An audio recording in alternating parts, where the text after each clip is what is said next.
Welcome, everybody, to the Real Estate Mogul Podcast. I'm your host, Tom Caffarella, and I have got a very interesting guest on today, Krisstina Wise. Krisstina, what's going on today?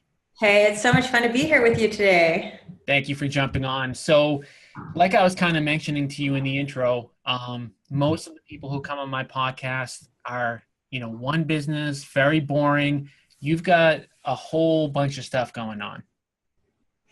I've always been that way. I like to be busy. I like having a lot of different plates in the air. Keeps life really exciting. Sometimes I wonder why. Like, is this a disease or, some So, serious dysfunction? But, I guess whatever keeps us happy, right? yeah, I've got the same thing. So I was flying home from Tampa a couple days ago, reading a book, and every business book I feel like I read tells me I've got to get more focused. And then 6 months later, I start another business or I start doing something else. So I think, like you mentioned, it's just about being happy. And I think doing new things is exciting to me in the business world. So you probably get some of the same stuff going on. So did you start out in real estate, or were you in another career before you jumped into real estate? Real estate really has been my career. I started real estate in my late 20s in sales. Then in my mid 30s, I started my own brokerage. Then I became an investor. And then I created an online real estate training company that teaches real estate agents technology and successful sales strategies and tactics nationally. So it's been a fun ride, but I've been in all parts of real estate sales, real estate brokerage, real estate technology, real estate training. So you started as an agent. I did start as an agent. Yes, that's where I began. Okay, tell us a little bit about that. Did you, work for 5 years, 10 years before owning your own brokerage? What was kind of the path from getting to an agent to a broker? Yeah, for me, it was around 7 years or so. But even when I was an agent, I was probably just an agent, a solo agent for the first few years. But I hired an assistant right off the bat because I knew that if I were going to be successful as a sales agent working with people, that real estate is a people business and I need to spend my time with people and I shouldn't be spending my time with paperwork. So I've always had, from the very beginning of my career, I always had like one assistant, but then I was one of the first at that time in the country to really start building a team underneath the bigger brokerage. So I was with one of the big box brokerages. Uh-huh. I had several agents that would work for me at the time. And then once I built that to a certain size, I thought, well, why don't I just do this on my own? So I left that and built my own brokerage. So one of the things, and I just got out of a meeting, I've got a real estate brokerage, I've got about 200 people. And one of the things I think everybody struggles with is they know they've got to be face to face with more buyers and sellers, and they know that's where their highest dollar per hour is. How did you get from an agent that maybe couldn't afford to have an admin to paying somebody? And what was kind of that process like? Well, a lot of it has to do with your own confidence and your own tenacity. So I was going to sell houses, and no matter what, I was going to figure out a way to find customers and go out and sell property. Yep. And I didn't really ever think there was a choice. So much of real estate sales, as you know, is you have to actually work. And I've had so many agents, if you're a broker, Mm-hmm. then you know how many agents they have a license, but they don't really work. They don't really sell anything. They don't pick up the phone. They don't go out and network. They don't send out a marketing piece at least once a month. It's just kind of waiting around for business to happen. Then they're very disillusioned when it doesn't happen, and then they don't have the money. And that's, I'm not judging that. I've had a lot of agents work for me. So Yep. then, they're just bummed out they didn't make the money. So the first thing I think with everything is just mindset. Is that I was going to sell at a minimum 3 houses a month, and that at the beginning of my career. And so I just hired an admin at, I don't know, at the time, $10 an hour or whatever, and trained them to allow me to go out and just hit my numbers. And so I had a certain confidence that I could, because I knew I would do whatever it take to make that happen. I So love that. I So knew that what the only thing was going to keep me from happening is if I was sitting at the desk trying to do paperwork. So it was mindset, belief of self, and just going out to do whatever it took to hit those numbers. we just initiating a new program within our brokerage for new agents, and we call it, the name of my brokerage is Cameron Real Estate Group, and we call it C90. And it's give us 90 days, we'll give you a career. But the premise of it is that you've got to work more than full time for your first 90 days. Like, you've got to be putting in 50, 60, 70 hours for your first 90 days because that's make or break. And I can tell you from my experience as a brokerage owner, where we've failed is having people come on board and they're giving 20, 25 hours a week. They don't know what to do. And then all of a sudden they're out of real estate. So we designed a, program all around this, and we're actually launching it January 1st. So I'll let you know how it goes. But I think that's the biggest thing is you just got to put your head down in the beginning. Yeah, what a lot of, I think, real estate agents, because there's no accountability and so much flexibility and there's no real capital investment to get started. Yeah. And it's easy to get your license. And we know the thing that because there's no accountability, people really don't know what to do to keep them busy, or they do the wrong things to keep them busy, or they'll do the laundry instead of getting on the phone. Yeah. As opposed to if you're going to start a restaurant, you have to have a certain capital investment. You expect to work 80 hours a week. You're going to be training people. You're going to be cooking half the time. You're going to be training chefs. You're going to wait tables and bartend if you have to. And you're going to put in the 80 to 100 hours a week for 2 years, probably, if that's what it takes to get off the ground. You're not going to get in the restaurant business unless you're, you've got the ability to do that. It's like comes with the territory, like to start a restaurant and have it successful. And that's the case with any business. I just use that as, use the restaurant because I think people could relate to how much time and capital would be required to get something off the ground. Well, I think the biggest difference between those two is one's a proactive business and one's a reactive business. Exactly. So when you open your doors at a restaurant, guess what? People are coming in and you've got to deal with the problems. Whereas in real estate, guess what? You've got to create the problems. Your job is to actually create the problems, and it's something you've actually got to go out and do. So, exactly. But the expectation is it's like, oh, I can do this part-time or 20 hours a week, or, I can just do it kind of as a side project. And to be successful, especially the first 90 days, you're right. I mean, you have to go in and know I am living, breathing this until I finally get over this initial hump. So did you hit that mark in year one? Did you hit the 3 listings a month on average? Yeah, I did that very quickly. I mean, early in my career, one, because I just didn't give myself an option. So that it's doable. And I learned from people. I mean, I'd do anything. I mean, I'd sit open houses. I'd sit open houses 5 days a week if I had to hit my 3. I would pick up the phone at the time and just cold call it, whatever. I would go out and talk to builders and see if they had any extra clients that I could help drive around. I had coffee appointments. I mean, I was brand new to my city and I was young and didn't know what I was doing, but real estate is really just about relationships and going out to build those relationships and helping people buy houses. But you have to want to do it. So how many hours a week do you think you were doing on average in that first year? Oh, easy 60. I mean, yeah, for sure. So, 60 like on a light week. On a light week. I mean, but yeah, bare minimum. Cool. And then I don't know how many I went over that, but it would certainly not be less than that at any period of time. So you pretty much had an admin from day one, which obviously allowed you to leverage yourself out. At what point did you start to have agents on your team, and what did that look like? Because like you mentioned, when did teams really come in vogue? I mean, I've been in real estate for 10 years. I feel like they came in vogue. They weren't even in vogue from day one for me. So I'm trying to think of when they really kind of took off. Yeah, I think, let's see. I think I was starting to build my team right around 2000. I'm aging myself. Yeah. So right around 2000, we had the tech crash around then, and, trying to build those. And then probably by the time we got through the crash, and it was about 2005 is the time that I had several agents working for me in one of the big brands. And then 2008 is when I left and started my own brokerage with probably around 15 agents at the time. Mm. So you went from being an independent agent, and then the agents on your team, what did that look like?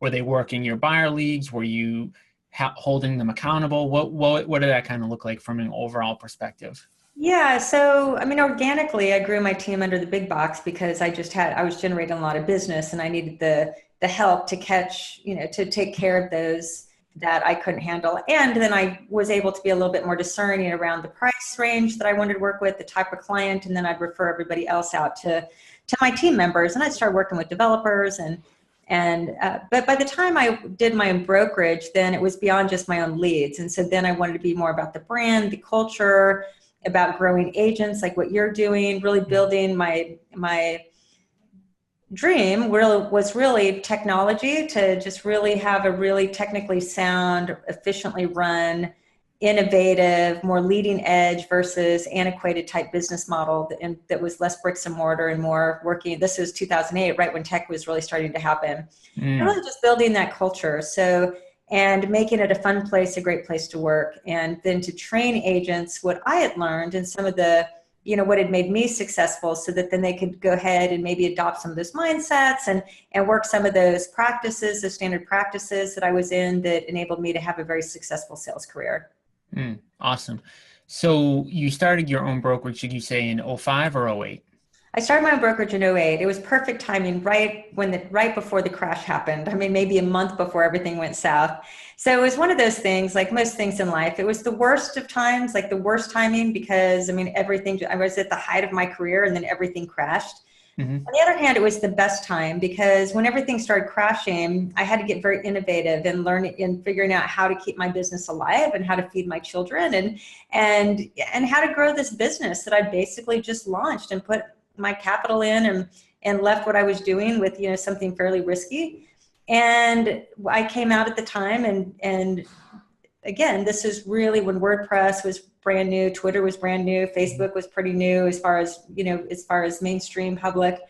So that's what I did at the time. I just really got interested in tech, and I was one of the first, if not the first, real estate brand that built a full website on WordPress and real estate.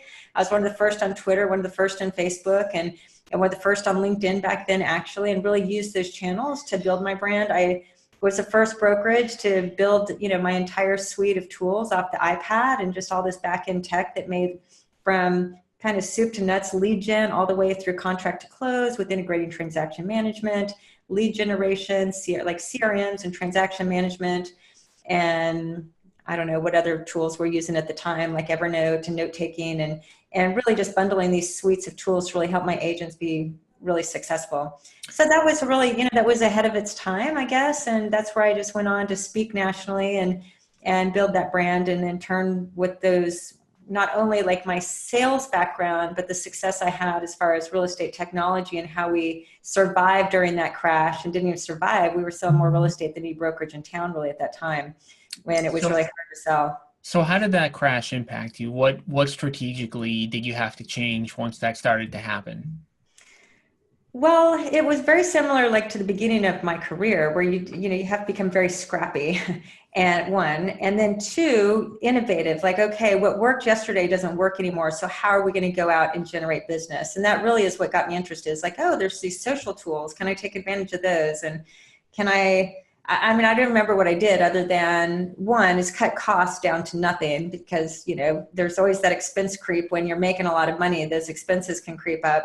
So Hmm. cut expenses, and then really just went to ask the question, how do we survive in this market? What do we do differently? And how do we get our brand out? And I mean, I would put flyers on doors at the time. I mean, back to like my beginning days in real estate. Sometimes I think we think, we're too good for that, or wow, I don't do that anymore. And it's like, nope, whatever it takes to survive and get through this. And so it was actually a fun time. We survived and thrived and really built a national brand out of a crash, because I think of that scrappiness.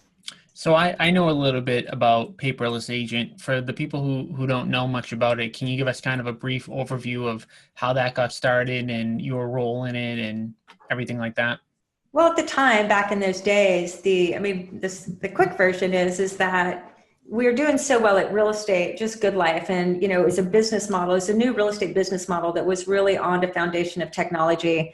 So I had agents all over the country, and brokers for that matter, said, will you franchise? Can we buy can we buy a good life franchise? And I'm like, no, I don't have a franchise. And I didn't want to do bricks and mortar. And I thought that the franchise model in bricks and mortar was going to slowly die, was my prediction at the time. So I thought, but I want to scale. I want to help other agents that really want to model what I've done, so that they don't have to build it from scratch. And so that's what the Paperless Agent began, was really building at the beginning, really, of an online business as far as training and technology to help agents. We did it all through video training and groups and forums and whatever the agents needed across the country, worked with associations, and just really became a really powerful training platform to help agents learn how to increase their business by learning, how do you build a beautiful slide deck for a listing presentation on your iPad. And we'd just sell those, and we'd craft the narrative so that agents could go learn exactly what to say during a listing presentation, which is more or less what I said at the time. So, we started, one thing at a time and turned it into, now it's just a national training company for real estate agents who want some training and coaching to help them increase their sales and learn the tools required in today's age to be able to do that. So from a business perspective, obviously you could have probably franchised. I mean, basically the stuff that you've built down on Paperless Agent is essentially a franchise without somebody franchising. What made you do that versus franchising? Like, what were the negatives to franchising, and what made you kind of go down the path that you ended up going down? Well, for me, franchising, I went pretty deep into the franchise model, because I knew, like, intuitively I didn't want to do it, but everybody was asking for it and everybody's saying that's what you should do. I'm thinking, well, maybe I'm wrong here. Maybe I should start listening to this. So I went pretty deep into the research, and then I realized that I was in the real estate business and I wanted to help real estate agents to succeed. And that was my real passion. I wanted to help buyers and sellers, and I wanted to help agents succeed so they can help more buyers and sellers, because we in real estate do a good service when we're good and we do good by our customer. And we need to be able to make money, and it's really hard as an independent person to try to figure out how to do these things alone. So if I can help them, then I'm helping what I care about, like the whole cycle from, agent to customer to their house. And that's just always been my mission, that we in real estate do good work. And so I wanted to help agents do good work. When I studied the franchise model, it's not the real estate business anymore. It's a franchise business. Then you become in the franchise sales business, and it's all about the franchise. And that was just a layer between me and the agent, and a layer between me and the customer. And that's not the business I wanted to be in. I wanted to be in the people business with agents and customers I cared about.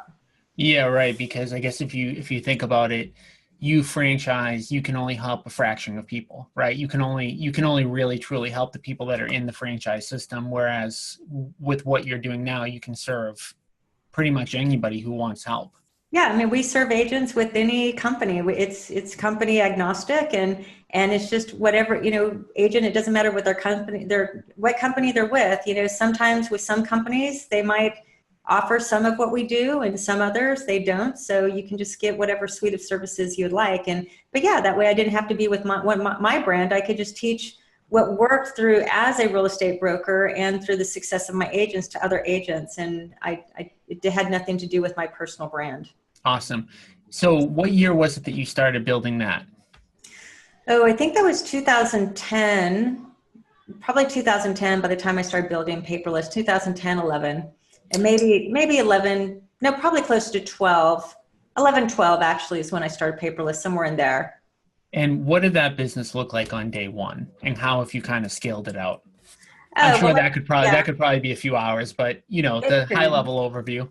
Well, I mean, like any business, kind of scrappy, bootstrapping entrepreneur, you fail your way to success. It's all trial and error. You think you know something, and it completely doesn't work. And what did you think was going to work in the beginning? Because I always have this happen. I think I've got this great idea. Sometimes I do this with my goals. I'll set a goal, and then I'll look back at it 2 years later, and I'm like, wow, you were a moron. Like, how could you ever have thought that idea was going to work? Mm-hmm. So give us like one that you were like, this is going to take off. People are going to love it. And then it didn't work out. Well, so much of it many times is just a knowledge gap. So I built such a brand, and I didn't do nationally, and I had all these people following me on all these social channels, and I just thought it was going to be a breeze to convert this to an online model when my entire background was real estate sales and really a bricks and mortar brokerage. And I knew nothing about the online business. And so it was harder than I thought it would be, really learning how do you do online marketing? How do you build these courses online? How do you do group coaching? And now it's actually much easier, because there's tools like Teachable or Thinkific where it makes it really easy to put on products like training products. And there's just so much cool tech and even online marketing and what you can do with Facebook now and the different channels. It's more complicated in the sense that there's a lot more players in the market and a lot more tools. But back in the day, we had to build all this stuff from scratch. I mean, we had big cameras overhead. We couldn't just do it through the computer the way we can do it now. Mm-hmm. So it's just a lot of dono, and it was a lot more expensive than I thought it would be. And I let a lot of customers down that that, you know, they signed up with me because my dream and everything I said sounded great and was really big, but I didn't have any infrastructure to actually fulfill on the great idea. So, you know, it just learned over time, and, you know, it like with anything, I've done several startups now. What I've realized, it's when I was in the real estate business and I helped people build houses and we'd work with a builder, I'd always let them know. I'd say, okay, here's the thing. It's going to take 3 times as long and pretty much almost 3 times as much as you think it's going to be. So just manage those expectations. And if it comes in less than that, then we're in good shape. But just know we're not going to hit this deadline. There's always going to be mess ups or change orders or whatever the case is. So just set those expectations, and you're always going to go over budget. Same with startup. What I've learned with startup is it's going to take 3 times as long. We're not entrepreneurs if we're not overly optimistic as entrepreneurs. I mean, otherwise you're not an entrepreneur.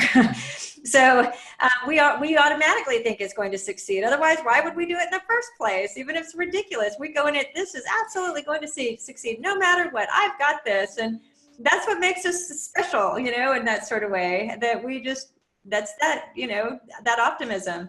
Now, did you have a mentor through this process at all, or anybody that kind of showed you the path to get in online business, or did you just do it yourself and fail and make corrections and fail and make corrections? Well, once I failed, then I thought there must be a business model or someone out there doing it. So, you know, finally I did start to study the business model and followed different leaders in the space once I realized that there is such a business as an online business model, and I wasn't just kind of making it up from scratch. And yeah, you know, it's funny to even think back of that, but that was my thing. My advice to entrepreneurs is really, real estate agents are entrepreneurial in that way. You know, when you're going off on your own to do a business, it's more of a solopreneur, but it's still the beginnings of that. But it's, you know, you're always you're building the plane and flying the plane at the same time, and trying to figure out how to do both of those, which, you know, it sounds kind of crazy. And then it's going to take 3 times as long and probably 3 times as much money as you think it's going to. Mm-hmm. And just to, you know, set some expectations around that. So you've got an investing background too. So can you give us kind of the overview of that as well? Well, it's really a big place, even with real estate agents, is that what I do now is I teach money. And I really love teaching money to real estate professionals, because what I learned from early in my own career, you can make a lot of money, you can make a lot of commissions, but if you're stuck on that commission to commission hamster wheel, life is really brutal, even with high 6-figure, even 7-figure commissions for that matter. Mm-hmm. And it's because we don't really understand money. And so I did that myself, and I really became interested once I realized, like, oh, I can make a lot of money and not have a lot of money, and one life breakdown and then you're broke, like going through 2008, for example, when everybody lost everything and had nothing, you know, nobody even had a pot to pee in, basically. Yep. Just learning that there's a difference between income and assets. And so I see real estate agents work so hard to earn income, and many times high incomes, but they think that's just going to last forever. And there becomes a time with most agents, or brokers for that matter, where you reach total burnout, where you're just thinking, my gosh, I just thought it would be easier. Like, seriously, do I have to go out again today and go find that next customer? I've been doing this for 10 years or 15 years or 20 years or 25 years. Mm-hmm. And so the whole goal is, you know, what's so beautiful about real estate, but it's just a mindset that's not thought, or a pattern that's not thought, is the beauty with real estate is generate those commissions, get really good at it, and, you know, high commission income. But it's really important. The game is not to stay in the real estate business, sales business, your entire career. The game is to replace your real estate active income with real estate passive income. And that's the journey. The journey, if it's 5, 10, 15, 20 years, is to make sure that the whole goal is at some point in the future, I'm in the real estate business, I should be buying real estate. It's what I know, not just selling it. So I sell it in order to buy it to a place that sometime in the future, the cash flow from that portfolio of real estate replaces my commission income. So now I don't have to work so hard, or at least I don't have to be commission to commission. And that's the game that nobody teaches real estate. It is the real estate game. It's the power of the game. It's what we have. And when we get to put our commissions towards the price or towards the cost, and we know neighborhoods, we know rentals, we know all these things. When you're successful in real estate, it's like, why don't all real estate agents and brokers own a boatload of real estate? It's never made one ounce of sense to me. I'm an investor first, and a brokerage owner second. And the majority of my agents don't invest in real estate, and it doesn't make sense to me because nobody knows real estate better than them. And the other part to that is real estate agents don't have a retirement plan. I mean, we don't have 401ks, we don't have really anything. So, I mean, you've got to buy income producing assets or learn how to invest, or that money's going to run out. So how did you do it? Did you start with a single family or a condo or a multifamily? Like how was your progression into the investing world? Well, mine first was to buy a duplex, and I lived on one side of the duplex. And then from there, I've done two things. I mean, what I always recommend to get started, basically, unless you have just a ton of cash, but you buy your first house as an investment property. Yep. Many times, even if you have to stay in a rented apartment, but do that and understand the cash flow game and understand how that works. And then if you want to buy your first, if it's still in the mindset, even if you're going to live in that house as a primary residence, buy that house as an investment property versus your primary residence. That's the starting place. Mm-hmm. Because then you're going to treat that house differently than a primary residence, which will make it likely a better investment. Your second house can be your primary residence if you want to. But that's the thing. And this is what I teach my kids. Your first house, buy it as an investment property because you get the bug, you understand how it works, you see what's possible. And then even if you live in it or not, or get a roommate or not, or Airbnb a room or not, or whatever, even if you just live in it and don't cash flow it, when you think I'm only staying here for a period of time till I can buy the second house, mm-hmm. and this will become the investment property or the next one, it's just a whole different orientation than just buying a house to live in it and it's always your primary residence. And maybe you sell that primary residence to buy the next primary residence, but a primary residence is not an asset. Mm-hmm. It does not produce cash flow. Assets are cash flows. So unless your primary residence, you're generating cash flow by renting out rooms or something, it will never be an asset. It should never be on the portfolio. I mean, on the balance sheet.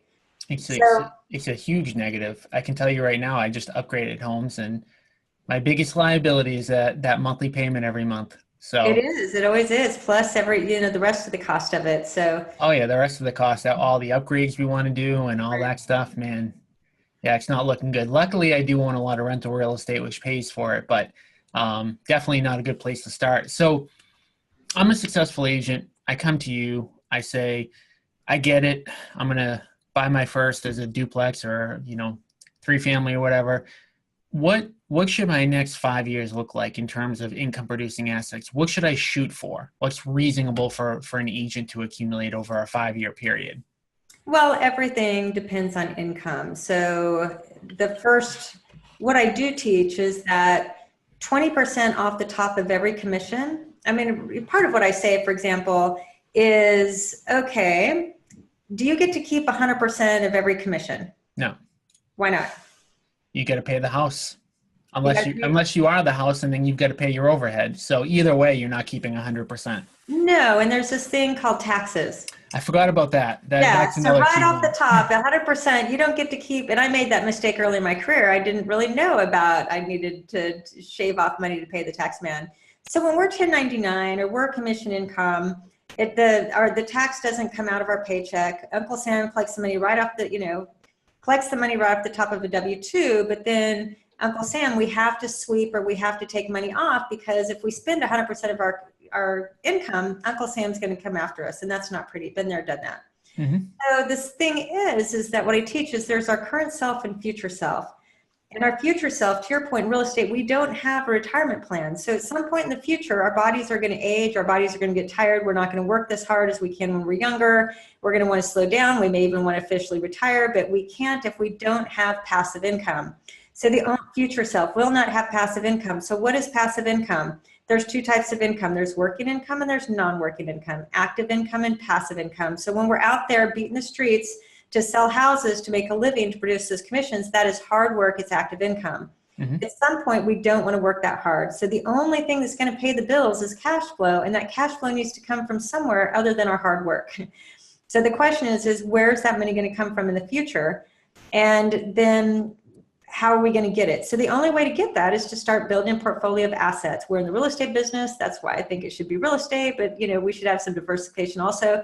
But right off the top, Uncle Sam gets Uncle Sam's money. The next thing that needs to come off the top is 20% that you put in your investing bucket, and you just put cash there until you can afford the down payment for the next investment property.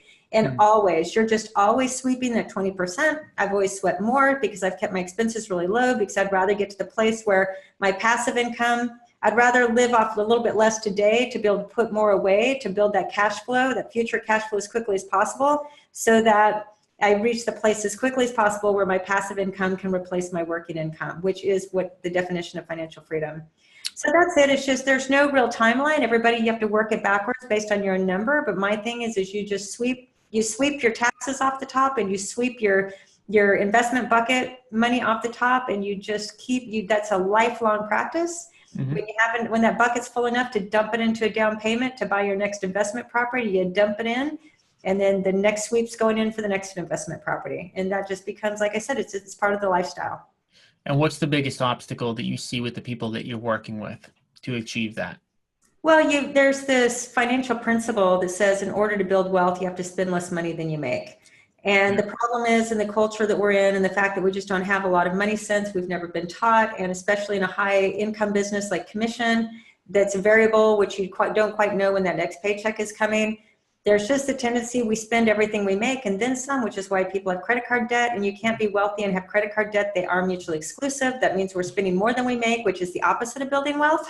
So it really, we just have to adopt a mindset and principle of spend less than you make. And in my case, take off taxes, and you spend 20% after taxes less than you make, and you live off the rest.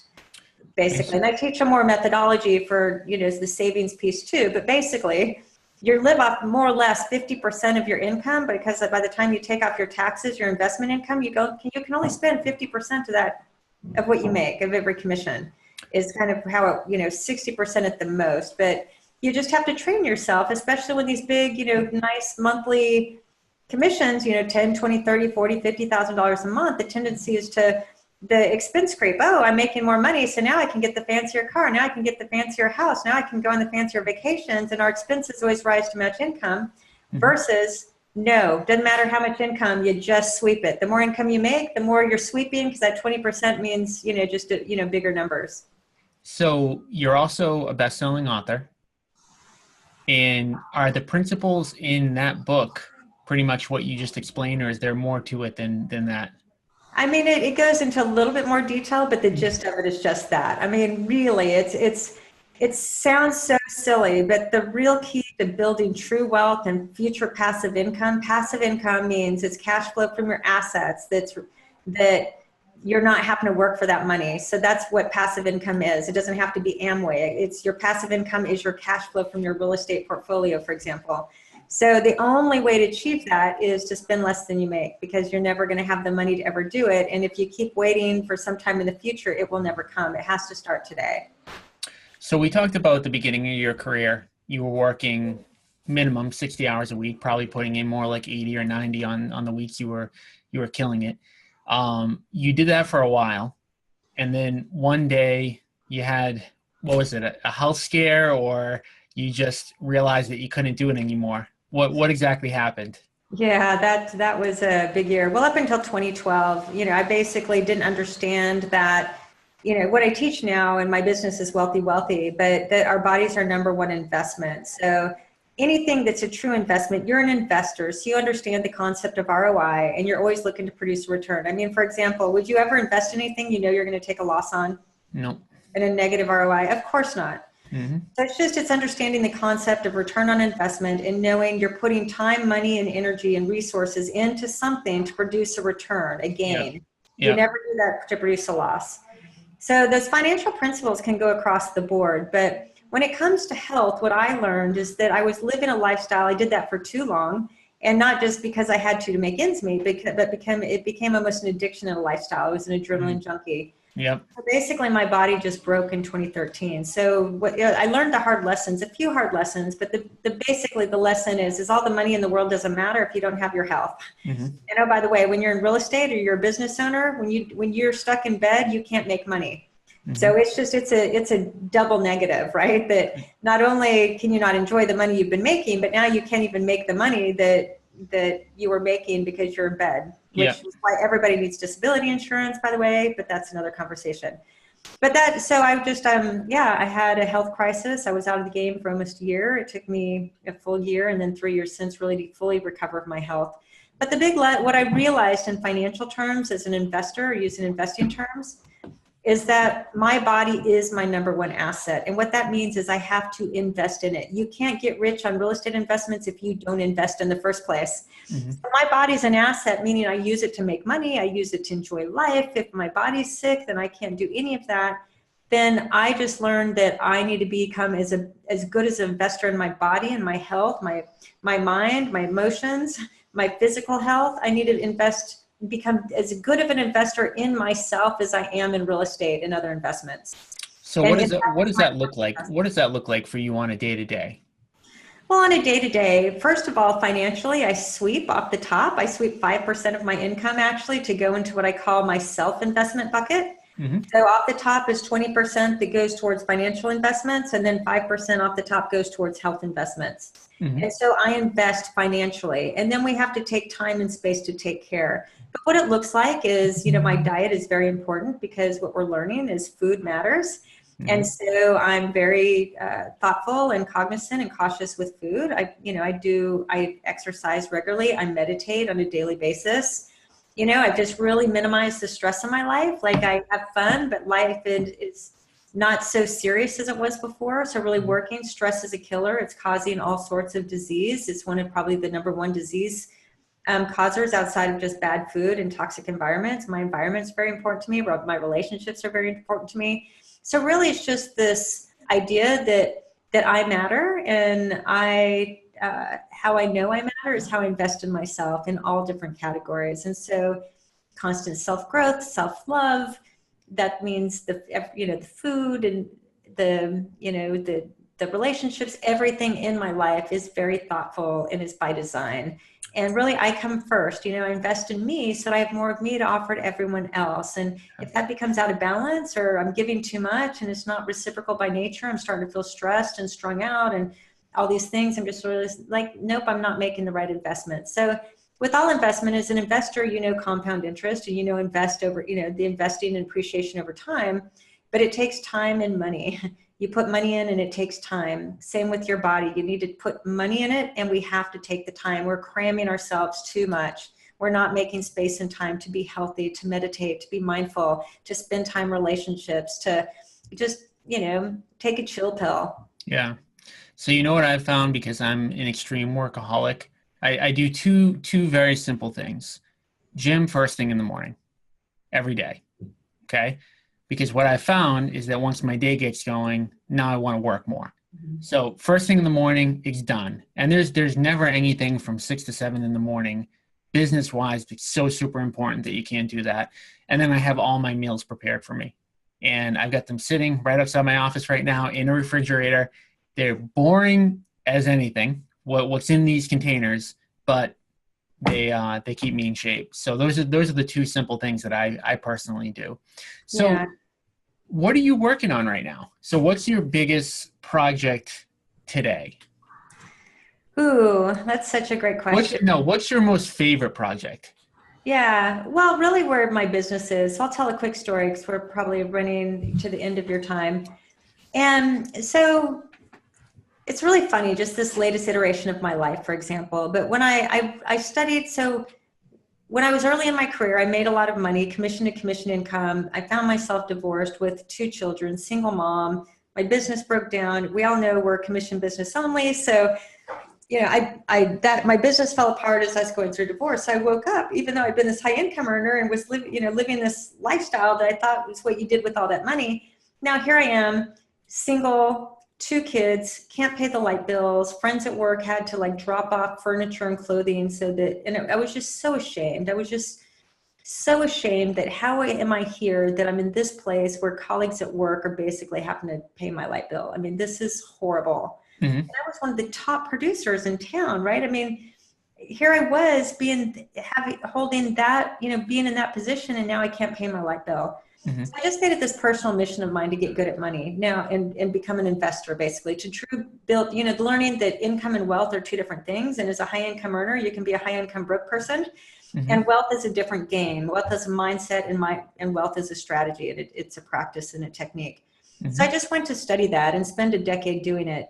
Then in 2013, did it well, like built businesses and, built, real estate investment portfolios and did really well. But I used and abused my body in the process. Mm-hmm. Had a health crisis in 2013, like I said. So I learned at that point, like I said, like, holy shit, I mean, I've got to take care of my body. Like, this isn't worth it if I can't enjoy it myself. And I mean, I nearly died. So it was a close call. But what I thought of at the beginning, I thought, oh, as long as I make a lot of money, that will solve all my problems. Then once I got sick, I learned this lesson that, oh, it's not just the money. Money matters and it's really important, but it's not just about the money. And we have to take care of ourselves. So that's where I created this new part of my life and my business called Wealthy Wealthy, with the health wealth being WELLTHY. So wealthy, money, wealthy, Mm-hmm. health. And we need the game needs to be to know how to take care of these both. And if you take care of both of those, then life can be pretty good. Well, this last phase of my life, to answer your question, is that I'm going through a divorce right now, and it's not pretty. And What do wealth, you mean this last phase? You're not near your last phase yet. no, I mean this last 6 months, Yeah, this yeah. last six months, my dear father passed away, Mm-hmm. going through a divorce, and divorce, by the way, is a really bad financial strategy. It Yes. destroys your wealth. So I made a decision to make this decision, even though I basically am wiping out my financial freedom, because I'm cutting at least in half Yeah. everything that I worked so hard to build. But the thing is what I realized through this last phase of my life, while going through a divorce, my financial situation being cut in half, all that hard work being just sliced in half and then some. And then with my father dying, I just kind of realized this place that you can have all the money in the world, but that doesn't mean the rest of the life works out. If your health sucks and or your relationship sucks, the money's really not that much fun. Mm-hmm. Then that second phase is like, I thought, okay, if I have my money and my health, the relationship will just work itself. All the relationships will work itself out because I have all the money and health, and that should be enough. But Mm-hmm. what I've learned through this last, few months that I've been through and just going through it is this real epiphany and realization of, oh my gosh, Krisstina, I was in a place, I had plenty of money. And optimal health. I mean, I've just worked so hard on my health, and I've learned, and I've worked with the top health gurus in the world to on this mission through my podcast and different things to learn health and teach health. But I learned you can have all the money and your health, but if your relationship, especially your most important love relationship, isn't good, it really takes away from the health and wealth. You still not just loving life. And so to answer your question, my next piece of my work through my brand and everything I'm teaching and my events and workshops and just all my material that's about to come out, my newest book I'm going to be writing, is that there's this trinity, and it's a trifecta. And really the secret of life, I think now, based on my most recent lessons, is money matters. We have to get good at money, and it's not an income game, it's an asset game. Mm-hmm. We need to worry about the balance sheet, not the income statement. As an investor, you know what that means. Mm-hmm. And people that don't have a balance sheet, the first thing they need to do is go figure out the balance sheet and what should be on it and how to get one, how to create one. The second piece, like I said, is that we have to take care of ourselves, and just conventional wisdom is killing us and hurting us, or these convenience lifestyles just aren't sustainable. Like, there is a consequence. So we have to learn to take care of ourselves and make an investment. But so in money terms, money as balance sheet. Health needs to be on our balance sheet. Our body is our number one asset. On my balance sheet is my body, and I look at that as an investment. But my latest thing, what was missing on my balance sheet before this last my last life crisis, if you will, Mm-hmm. is that the next thing on the balance sheet outside of financial investments are relationships. Mm-hmm. Because what is all your good health and everything you're doing and all the success and money if your relationships aren't healthy, if they're not growing, if you're not putting work into that. So I just learned that, all these areas of life, they're bold, they're rich, they're awesome, they're fun, and they take work, and we have to want to grow at them and get our hands in them and want to make them better. And relationships are a key piece in that. In fact, I think it's the most important thing on the balance sheet. Mm. Because when our relationships are an investment, time, energy, money, and we allow them to compound because we put so much into them and we work at them and we care about them, they will turn more return, probably, in the terms of just feeling good and all the things that can come out of great relationships, that you can make more money and be healthier, especially emotionally healthier. And so it's these three things that now that are on part of this latest part of my work that I'm working on, to just to think of money, health, and relationships is all part of our balance sheet. Awesome. Well, you've got a very, very inspirational story. How can our listeners reach out to you? Well, I wanted to do something special for you and all your listeners because it's just such Awesome. an honor to be here. So I have a link I created for you. It's just podcast.fallingformoney.com. Okay. And anybody can go there and receive a digital copy of my book. So if you want to offer that to your listeners, feel free. And that's a great place to start. And then my brand, Wealthy Wealthy, is if anybody wants some read blogs or whatever, I'm always showing up writing something or on a Facebook Live, or who knows. It's pretty What easy to find me, in other words. What is the URL of the blog? The blog is Wealthy Wealthy, which is WEALTHY Wealthy Wealthy Life. Awesome. Well, Krisstina, I want to thank you for coming on today. And by the way, I've never seen your name spelled that way before. So very, very interesting. I love it. Thank you for coming on again, and I appreciate you coming. Thank you so much. It was really a lot of fun. You're a great interviewer. Thank you.